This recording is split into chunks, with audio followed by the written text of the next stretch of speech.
Okay.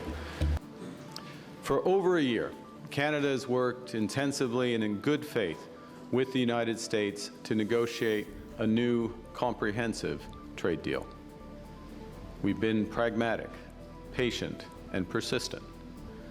We pursued every opportunity to reach an agreement that protects Canadian workers and their families, that strengthens our economy, and that respects Canadian sovereignty. We've been under no illusions. We recognized from the start that America has changed. Early last year in this room, I observed that the decades-long process of steadily increasing integration between our economies was over. Our government understood before many that America would transform all of its commercial relationships, that it would put a series of tariffs on its closest allies and use economic integration as a weapon. We recognize that sometimes its signature was written in pencil. The bonds between Canadians and Americans are long and they remain strong. A mutually beneficial trade agreement is possible, one that respects our sovereignty, one that builds on our complementary strengths, one that lowers costs for families on both sides of the border, one that creates good jobs for our workers. Canada has always worked towards these goals, even while America's attention and dedication to them have wavered. We've consistently proposed long-term partnerships, while America has often pursued short-term transactions. The gap between partnership and competitor, unfortunately, has remained too wide in recent days. So last evening, I instructed our negotiators to return to Ottawa. We cannot accept what they've offered, and we will not give what they've asked.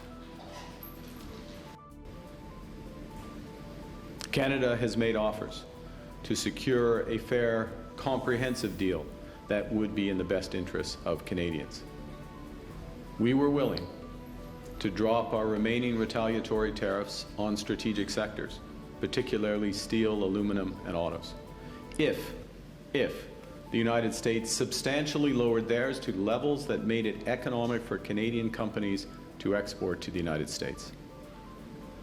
In exchange for a fair deal, we would encourage our provinces to return U.S. alcohol to the shelves. And we would take administrative measures to protect supply management without changing the system itself, the U.S. quotas, or the tariffs that would apply. There were some things we wouldn't do. We were not prepared to compromise Canada's sovereignty or to undermine our key industries.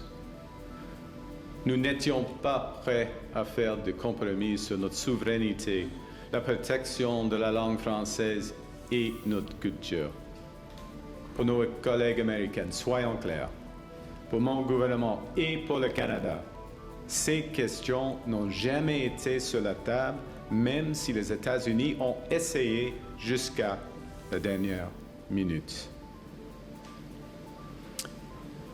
Now, in recent weeks, there had been important progress made towards a possible agreement, an agreement that would have reinforced Canada's position as having the best deal in the world with the United States, including by securing the best terms for each of our most important strategic sectors and by providing greater certainty about our future trading relationship.